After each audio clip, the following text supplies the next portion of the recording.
Soy Romina De Luca y esto es Saquen una hoja. Hoy vamos a hablar de los resultados de la evaluación nacional del proceso de continuidad pedagógica y de la mayor profundización de la degradación que esta evaluación nos muestra. Bueno, como les decía recién, hoy vamos a hablar de los resultados de la evaluación nacional del proceso de continuidad pedagógica y vamos a ver cómo una lectura atenta nos permite ver que estamos ante la profundización de una tendencia histórica del sistema educativo argentino a saber su degradación. Gustavo, queridos oyentes, seguro recordarán que allá lejos, por el mes de junio, examinamos algunos aspectos de esta encuesta. Bueno, llegó la hora de ver los resultados. Les pido que se sienten, respiren, saquen una hoja y anoten. A fines de la semana pasada se conocieron los resultados de 3 de los sujetos que iban a ser evaluados, los directivos y las familias o los hogares. Como también habíamos dicho, de evaluar a los hogares se ocupó la UNICEF y de evaluar a los directivos lo hizo el mismo ministerio. En particular, se encuestaron 2.658 familias, 9 de cada 10 de las familias que respondieron fueron mujeres, que son las que están haciendo la tarea de acompañamiento educativo, y cerca de 5.947 directivos respondieron a esta encuesta. Obviamente el gobierno pretende dar una imagen pseudo triunfalista de los logros durante la pandemia, pero lo cierto es que a poco de rascar encontramos que no todo lo que reluce es oro. ¿Cuál es el titular que eligió el gobierno para difundir en la prensa los resultados? Bueno, que el 95% de los hogares recibió propuestas pedagógicas de las escuelas durante el aislamiento. En realidad esto es una verdad a medias y una verdad incompleta que no nos permite ver un cuadro general de lo que está pasando. Obviamente a los directivos lo primero que les preguntaron es, ¿cómo lograron organizar la continuidad? Y lo cierto es que un 5% de ellos reconoció con un sincericidio admirable que aún están intentando organizar este proceso. Otro 15% dijo que les llevó más de un mes, pero obviamente el gobierno lo que muestra es que la mayoría dijo que a lo largo de 2 semanas ya tenía todo encaminado. También le preguntaron con qué frecuencia se contactaban los directivos con sus estudiantes y el 90% dijo que lo hacía más de una vez por semana. Ahora, lo cierto es que esa comunicación no sabemos si es pedagógica, administrativa, está vinculada a las viandas. La palabra continuidad en última instancia y comunicación engloban todas estas tareas. ¿Cómo se comunican? Ya lo sabíamos, centralmente el 90% lo hace a través del WhatsApp, de mensajes de texto, algo que en realidad ya sabíamos. El uso de plataformas como Jitsi, Meet, Hangout, en realidad tienen uso en el 60% de las escuelas secundarias y esto cae a la mitad en las escuelas primarias. También tienen mayor uso dentro del circuito privado que dentro del estatal. Lo cierto es que el uso de portales educativos elaborados por las escuelas o blogs de las escuelas, lo que permitiría cierto espíritu de comunidad educativa, brillan por su ausencia. Solo 1/3 de las escuelas dice que utiliza estas plataformas propias para la comunicación. Cierto es que, como decíamos, cuando uno empieza a mirar cuál es el contenido de ese 95% de los hogares que recibió alguna propuesta, encuentra que en realidad la encuesta también reconoce que 8 de cada 10 alumnos tienen contacto con sus docentes, cifra que en realidad cae a 7 de cada 10 en las escuelas secundarias. Esto, obviamente, la otra cara de esta moneda es que entre un 20 y 1/3 de los alumnos no tienen ningún contacto con sus docentes. Una cifra nada menor de docentes, un 36%, reconoce que en realidad está en contacto con entre el 60 y el 70%. Y una vez más, cuando decimos contacto, no necesariamente implica un ida y vuelta pedagógico. Ese contacto puede ser bien: profe, te voy a mandar la tarea, pero tengo problemas, más adelante veo.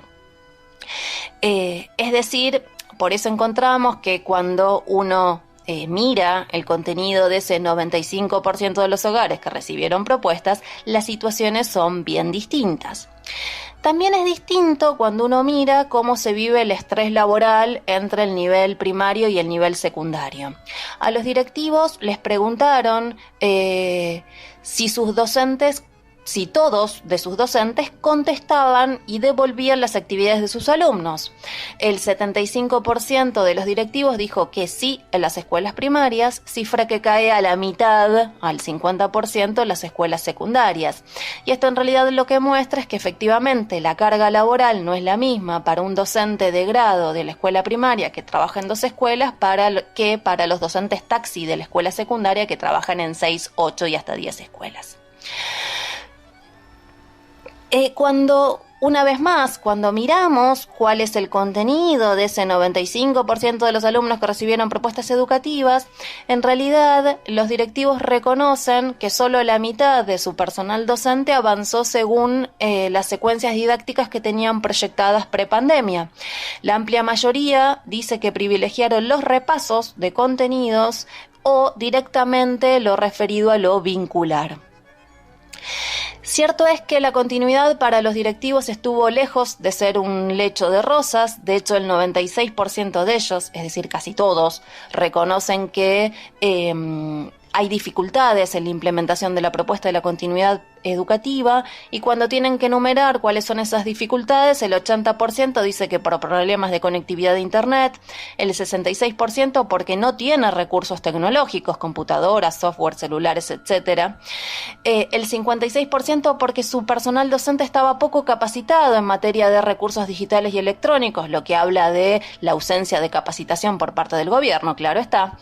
Y la mitad además reconoce una alta carga de estrés laboral asociada a compatibilizar la vida laboral con las tareas de cuidado y la extensión de la duración del tiempo de trabajo en este contexto de aislamiento. De hecho, el 62% de los directivos dicen que sus tareas aumentaron considerablemente durante la pandemia. Obviamente, frente a estas dificultades, ¿cuáles fueron las respuestas del gobierno? Bueno, el gobierno no resuelve el problema de la conectividad, tampoco el de los recursos, apenas lanza una línea de créditos para que el docente se financie sus propias herramientas de trabajo, en donde inclusive se excluye al personal que se encuentra, digamos, con cargos jerárquicos.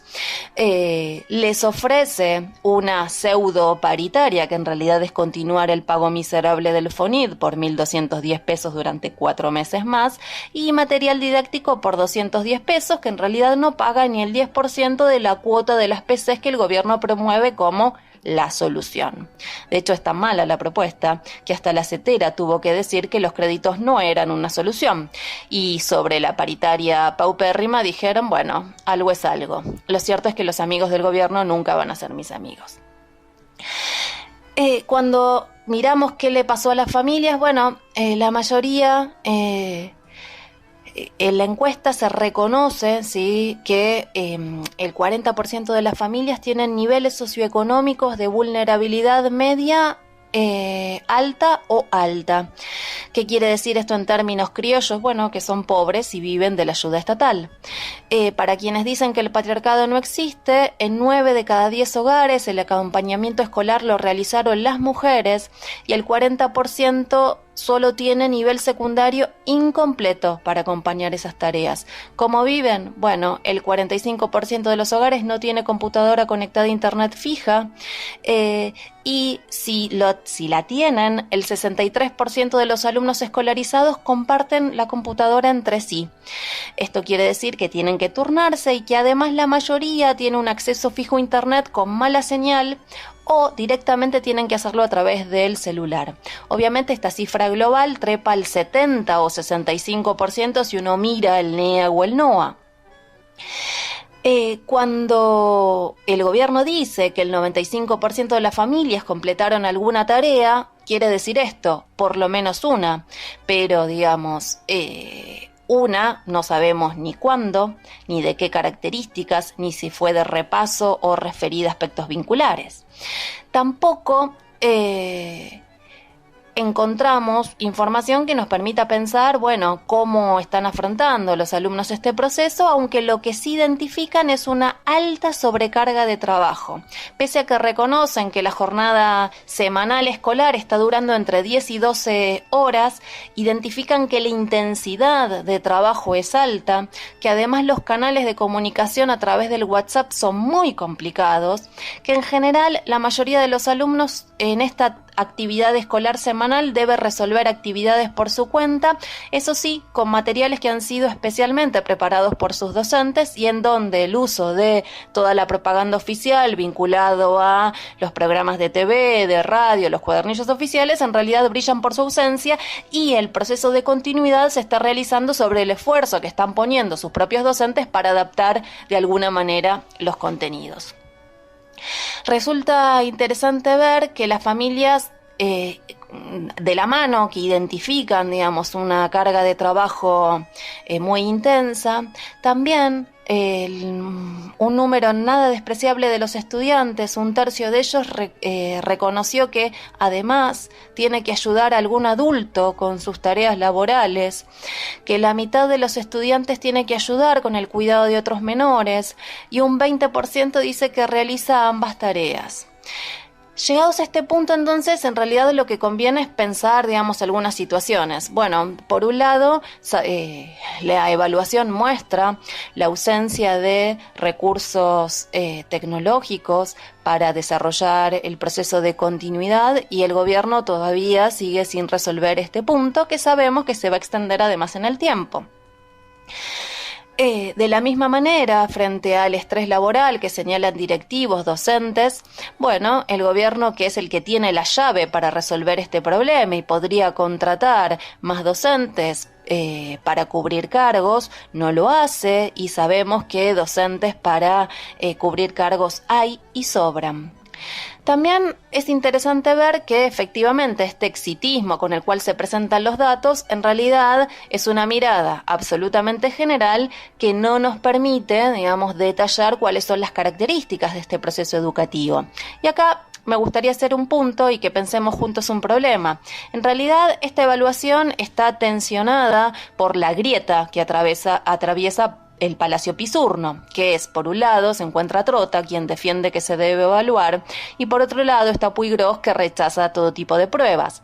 ¿Cuál es el resultado de esa grieta o de esa tensión? Bueno, es precisamente esta encuesta, en donde nos muestra toda una serie de indicadores generales y o redundantes, en donde no podemos ver, ¿sí?, por ejemplo, cuáles son las características de ese 95% de las propuestas que han sido recibidas por los alumnos.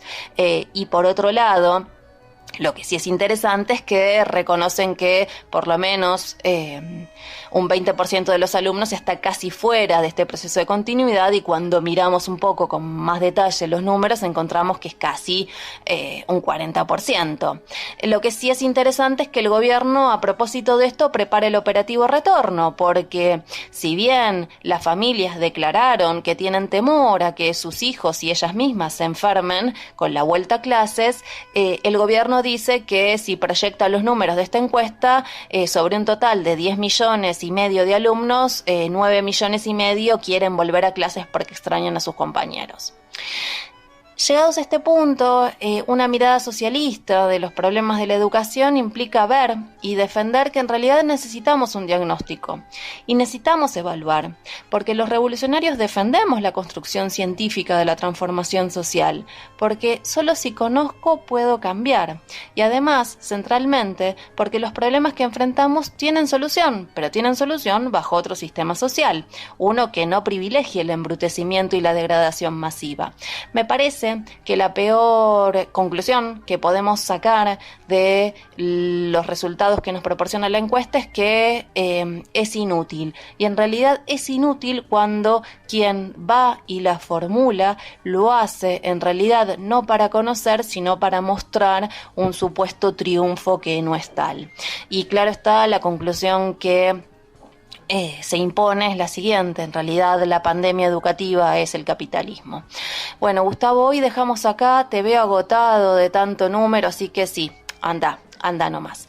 Bueno, amigos, sigan escuchando la radio Ha Vivido Equivocada, que lo demás es silencio.